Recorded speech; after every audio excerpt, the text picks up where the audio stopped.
Morning, Doc. Morning din. Doc, ito po yung lab result ko. Okay, tingnan ko. Okay naman tong lab result mo. Pero itong x-ray result mo, may pneumonia ka. Naninigarilyo ka ba? Yes po, Doc. Gaano ka katagal na naninigarilyo? 4 years. 4 years?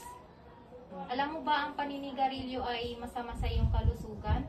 Pwede kang magkaroon ng cancer, emphysema, tuberculosis, at iba pa. Habang maaga, ihinto mo na yan. Alam ko naman po yun, Doc. Kung subukan huminto sa paninigarilyo sa loob ng 1 buwan, pwede kitang tulungan. Hindi pa po ako ready, Doc. Okay, alam ko naman na mahirap mag-quit sa paninigarilyo. Maraming programa ang gobyerno para tulungan ka.